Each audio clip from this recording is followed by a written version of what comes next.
now, I would not know either one if my daddy came up here or my mother came up here. Given the fact that I was born in an abandoned building on a floor, being labeled educable mentally retarded.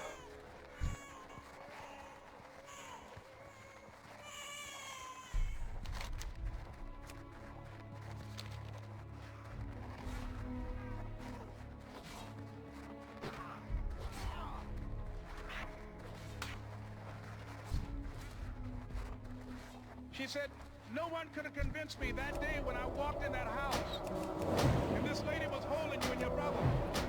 And she said, ma'am, I want you to promise me two things.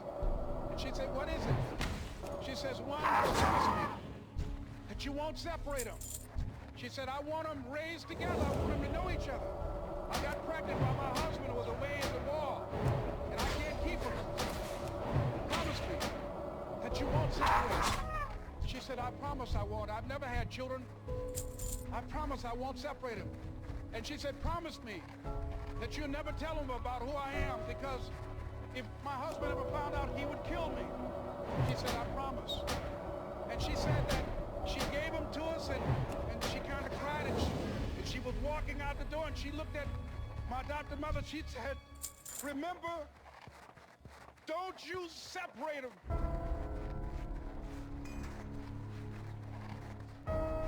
She said, I swear to God, I won't. I won't separate them. I'll keep them together. And she said, as I held y'all in my arms, I never had any children of my own. I didn't know how I was going to do it. But I knew with the help of God. How are you? See you soon. Ladies and gentlemen. How are ya? My mother had See a you dream soon. of having children and raising us. She didn't know how she was going to do it. Great to meet you.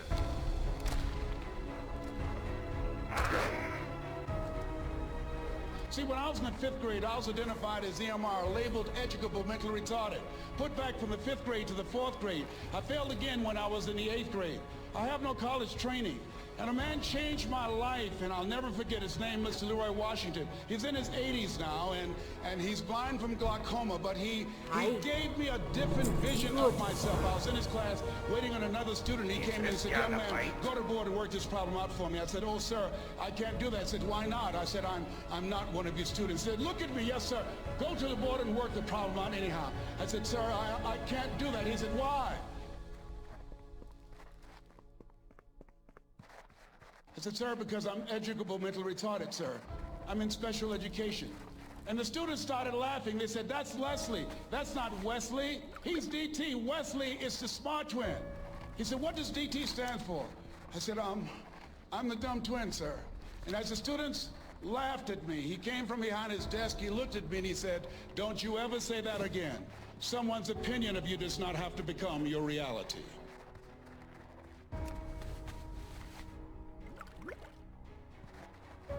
On one hand, I was humiliated, but on the other hand, I was liberated, because he looked at me with the eyes of Goethe, who said, look at a man the way that he is, he only becomes worse. But look at him as if he were what he could be, then he becomes what he should be. And so we developed a relationship. And one of the things that I can just tell you as you think about your goals and dreams, all of us can say in a spirit of integrity that it's possible. That if anybody at any point in time lived their dream, then it's possible that I can live mine. And what I did was, I made a mistake. I looked at my goals and dreams, and my mind said, how will you do that? I went from my heart to my mind, and I stayed up there for 14 years. 14 years. I can't bring those 14 years back. Those years are gone. And I've made a mission in my life to help people to stop putting it off and procrastinating.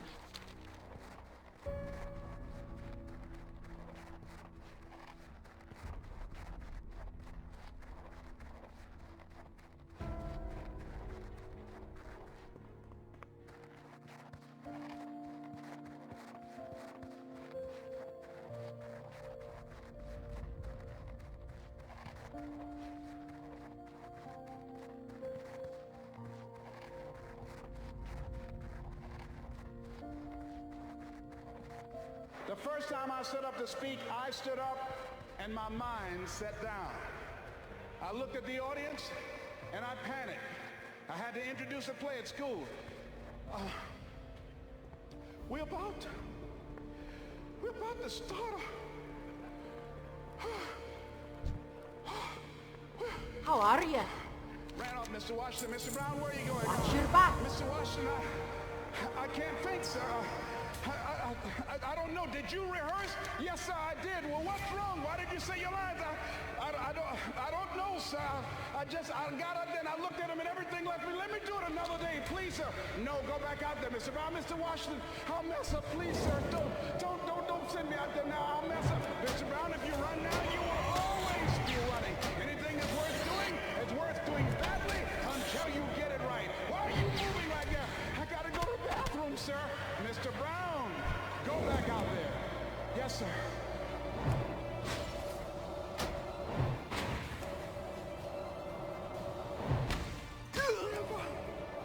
I started playing called 12 Angry Men, directed by Mr. Leroy Washington. And I ran off. The next day, hey, Alfalfa! They dogged me out. They talked about me so bad. The next time another event came up, Mr. Washington, Mr. Brown, you're up. I said, no, Mr. Washington. Everybody says, no, not him. I said, they're right, Mr. Washington, not me. He said, Mr. Brown, you're up. Yes, sir. And I went out, and pretty soon, when people laughed at me, it didn't bother me. They would throw paper at me, without losing my concentration. And then one day, I came out. A hush went across the audience, because it must have been something about me that indicated that I'd come to myself. And Mr. Washington had been practicing with me to give a presentation. And I looked at the audience and I said, I choose not to be a common man. It's my right to be uncommon if I can. I seek opportunity, not security. I do not wish to be a kept citizen, humbled and dull. I want to take the calculated risk, to dream and to build, to fail and to succeed. I refuse to live from hand to mouth. I prefer the challenges of life to the guaranteed existence, the thrill of fulfillment to the stale calm of utopia. I will never cower before any master, nor bend to any threat. It's my heritage to stand erect, proud and unafraid, to face the world boldly and say, this I have done.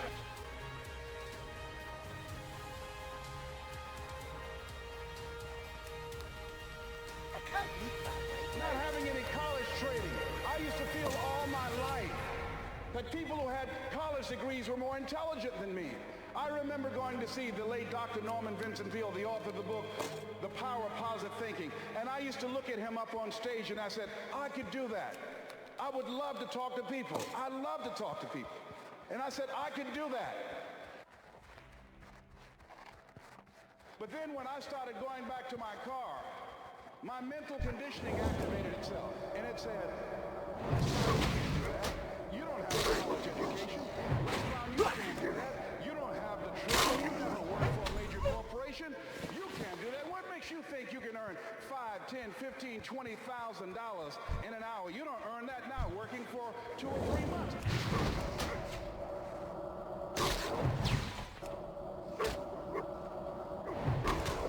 I had to retrain my thinking because of what I saw. Studies indicating that the decisions we make in life is directly related to the things that we saw, the things that we experienced, the conversations we've been exposed to between age 0 and 5.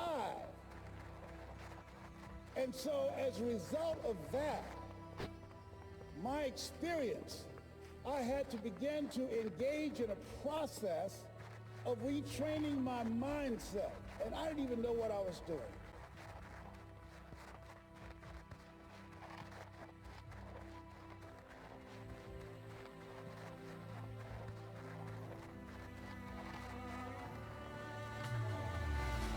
It's very important for you to believe that you are the one to make this happen. I remember this high school teacher, Mr. Leroy Washington, at the end of school one June, it was just a few days before we were supposed to leave.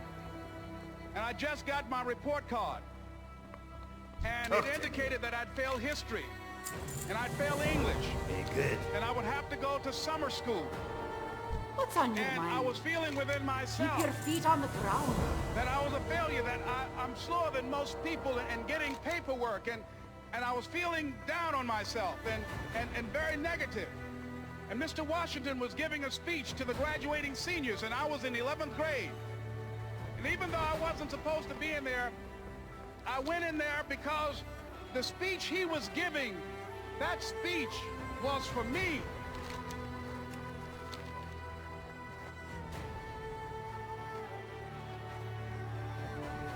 And as he talked, my heart began to beat fast.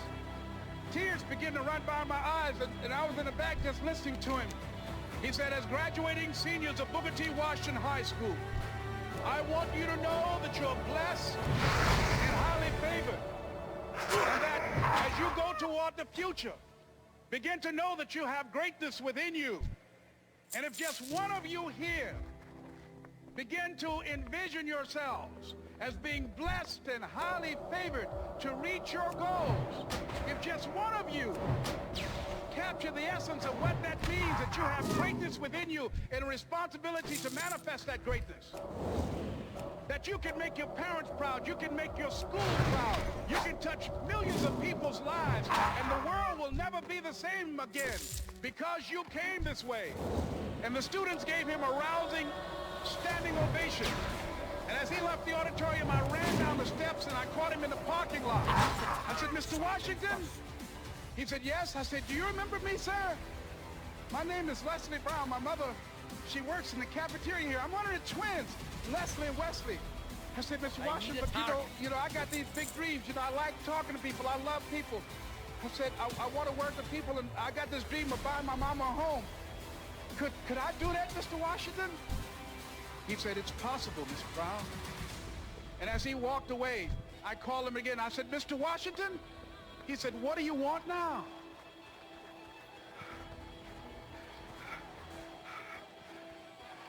I'm the one, sir. I said, I'm the one. You remember me, sir. I'm Miss Mamie Brown's boy. I'm the one. I'm the one.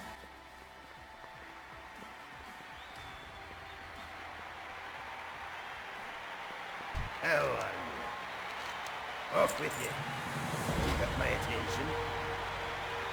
Aren't scared of that? Welcome. Off with you.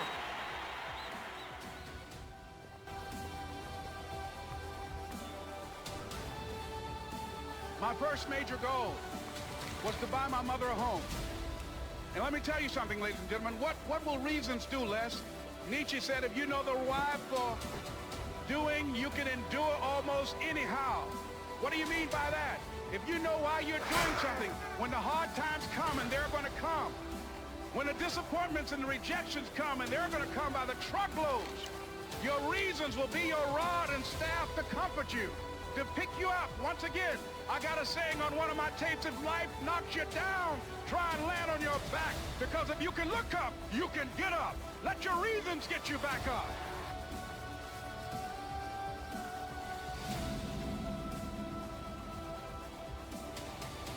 What's on your Mr. Brown, what do you want to do with your life, young man? Sir, I can good. distract you. Why, sir? Because I want to buy my mother a home. He said, great. Listen to Paul Harvey. Here are my car keys. Go in the car. 12 noon. He comes on every day. Why? Because if you want to be successful, study the people that are doing what you want to do. He's the best in the world when it comes to communication. All righty then. What's on your mind? I suggest to you, as you look at what you want to achieve, look at the top achievers. Understand and know they are only an example. They are not an exception. They're an example of what you can do, because success leaves clues. Follow the system, watch the leaders, and study them. I did that. And he said, Mr. Brown, detoxify your life. Let all the negative people in your life go. Can I change them? No. It's a full-time job changing yourself. He's right.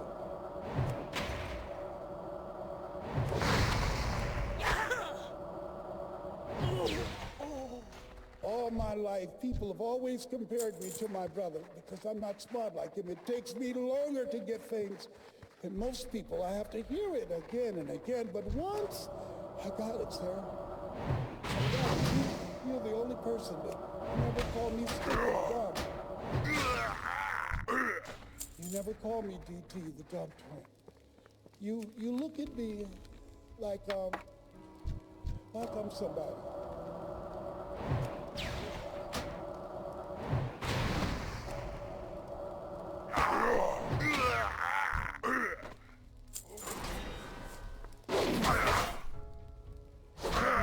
Father, and I watch you, and I want to be able to talk like you. I get something because I can't get my thoughts out.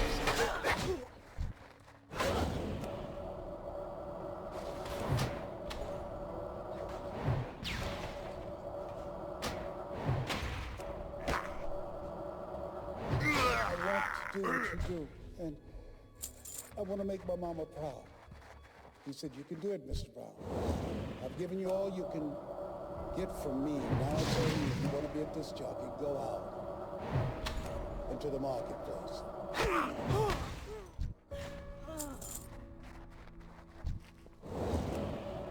I became the errand boy for the disc jockeys. I go get their lunch and their dinner. And I stand in the room watching them move their hands, knowing my time will come. One day, it was a Saturday afternoon, a disc jockey by the name of Rockin' Roger was drinking while he was on the air. He began to slur his words. He got so drunk he was about to fall off the chair. And I was the only one looking at him from the control room window. Then pretty soon the phone rang. It was the general manager, and I answered the phone. I said, hello? He said, Rock can't finish the show. I said, I know. I called my mom and my girlfriend, Cassandra. I said, y'all come out on the front porch and turn on the radio. I'm about to come on the air. He said, young boy, you know how to work the controls? I said, yes, sir. He said, go on there and segue the record. Don't you say nothing here. I put on a fast record. I said, look out, this is me, LB Triple P. Les Brown, your platter playing papa. There were none before me, and there will be none after me.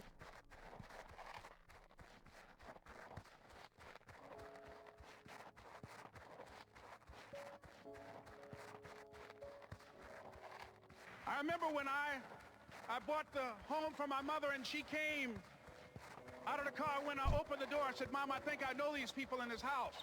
That was my first major goal. And then I couldn't conceal it anymore. I said, Mom, I know you. And as she went from room to room, looking at the house and saying, thank you, Jesus. Thank you, Lord. No one ever could have convinced me that this could have happened to me.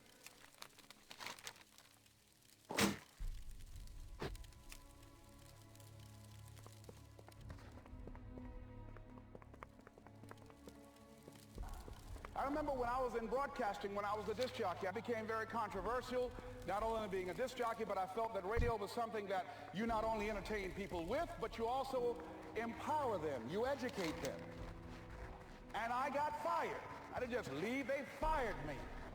They took my microphone. I thought that was who I was. No, ladies and gentlemen, it wasn't. I had to do something else. And I didn't know what else I could do.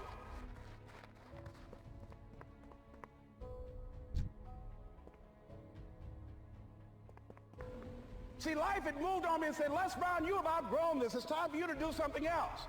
And so a guy suggested to me, he said, Les, why don't you run for office? So I ran. Now here's what I'm suggesting. I ran.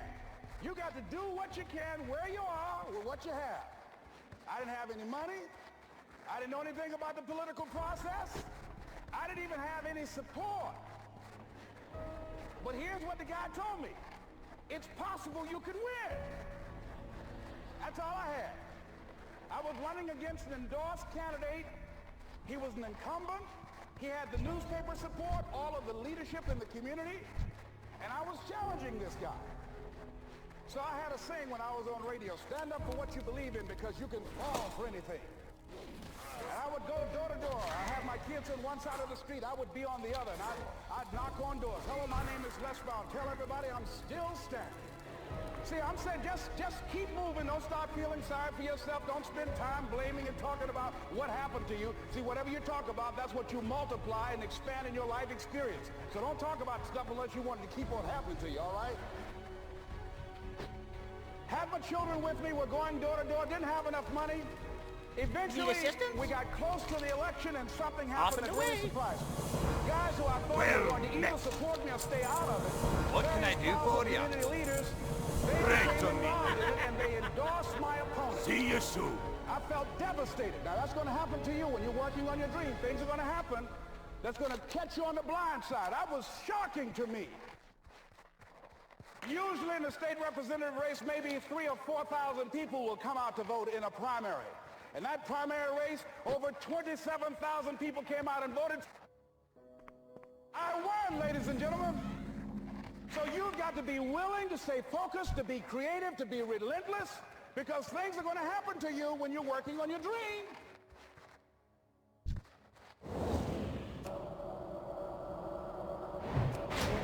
And so the thing to do, dream, stay midway of my third term, my mother became ill. She was diagnosed with breast cancer. My brothers and sisters called me and said they're going to put her in a nursing home. And I said, no. They said, we thought you would say that. We've interviewed the best nursing homes in Dade County. I said no. So I had a problem. How can one woman raise 7 children who couldn't take care of themselves, but 7 grown people who couldn't take care of one woman? I had a problem with that.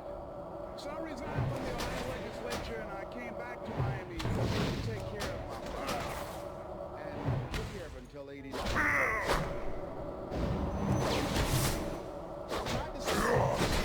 didn't just quit my job and just ran out and say, I'm a motivational speaker. No.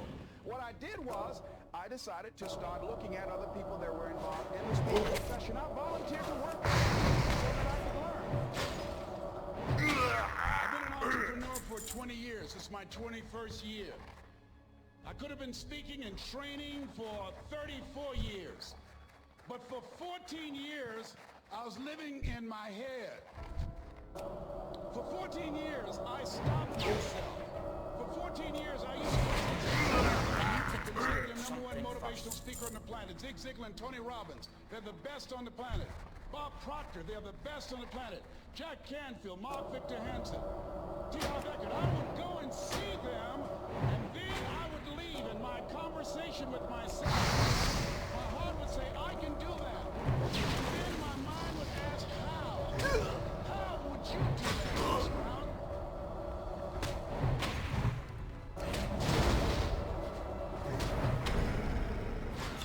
What will they listen to me for? That's the way I felt. And so I had to visualize myself speaking before them, speaking before various audiences that had more going for them than I did, and realize and appreciate my own value, and that I was a worthwhile person, even though I didn't have all going for me. I didn't have the money, I didn't have the education that they had. So part of the process is seeing yourself being worthy.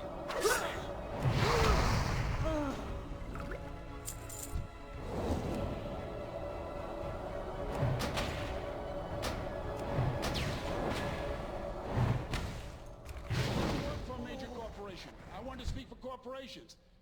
I was afraid I would be exposed because I don't have a college education. I was inferior because of the fact that I don't have a college education. At that level of fear of failure to stop me. And because I never had any experience in it, I assumed that I could not do it. I was paralyzing myself by believing and assuming the limited part of myself as opposed to believing that I had something to do.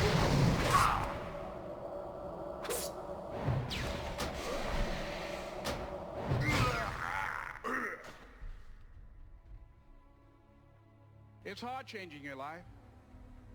It was hard when just over 3 years ago in the Penobscot building in Detroit, Michigan, where I was operating my business, and I fell on some hard times, and I was sleeping in my office. It was hard coming into the lobby, and the security said, excuse me, Mr. Brown, can we see you for a moment? And I said, yes, and I walked up to the counter, and he gave me an envelope. And he said, would you mind reading it here?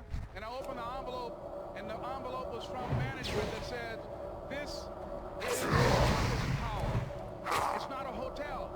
Please do not sleep in your office.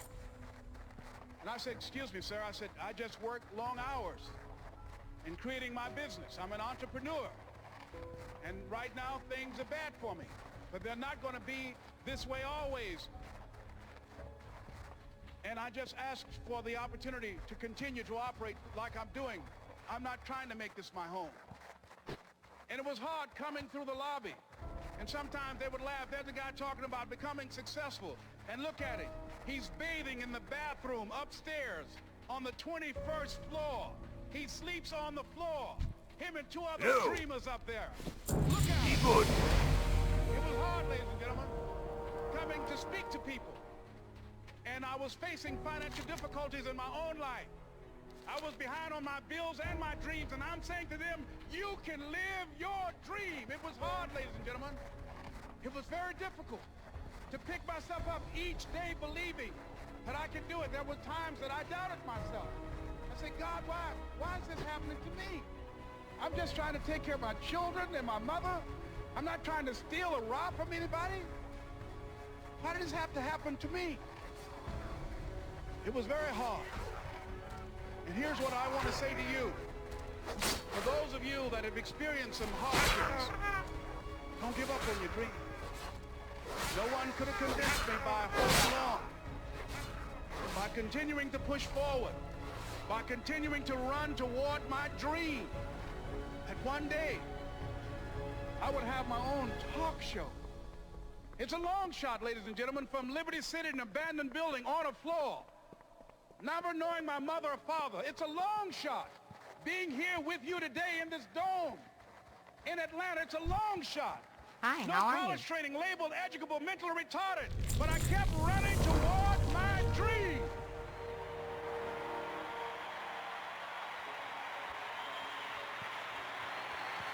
Don't stop.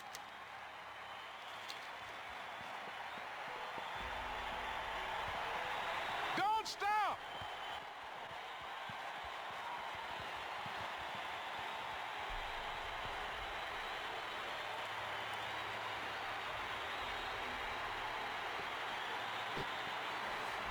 Don't stop running toward your dream. Honored, I'm sure. Off and away. Good day to you. It's very important All right, then. as you hold on to that dream. There are moments when you're going to doubt yourself. There are rough times are going to come, but they have not come to stay. They have Great to come meet to you. pass. It's very important for you to know that. Don't say I'm having a bad day. Say I'm having a character building day. Safe travel. And I remember when PBS first played one of my specials called You Deserve one Sunday afternoon in Miami, Florida. And he watched the program. He called me in Detroit. I answered the phone. I said, hello. He said, may I speak to Les Brown, please? I said, who's calling? He said, you know who this is. I said, oh, Mr. Washington, it's you. How are you? You were Watch the your one, back. weren't you? I said, yes, sir.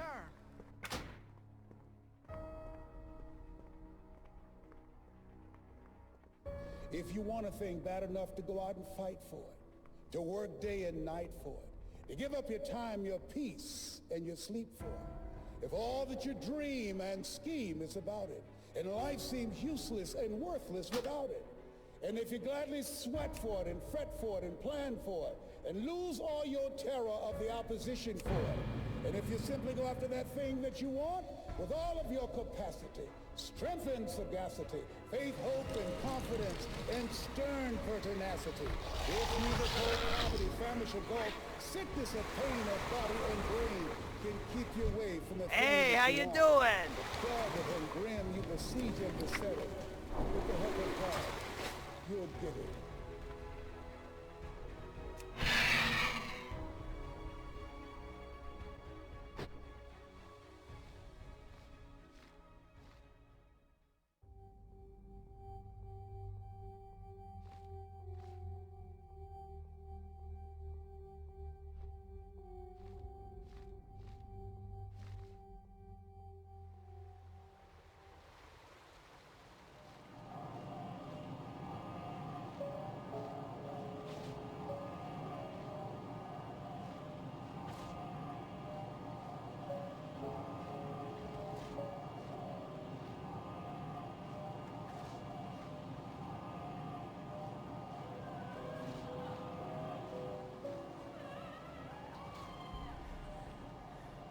my circumstances, if my birth parents came down this aisle right now, I would not know either one if my daddy came up here or my mother came up here. Given the fact that I was born in an abandoned building on a floor, being labeled educable mentally retarded.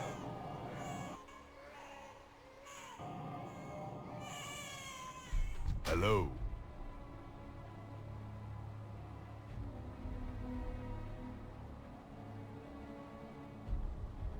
May the mist... She said, no one could have convinced me that day when I walked in that house. And this lady was holding you and your brother. And she said, ma'am, I want you to promise me 2 things. And she said, what is it? She says, 1, promise me that you won't separate them. She said, I want them raised together. I want them to know each other.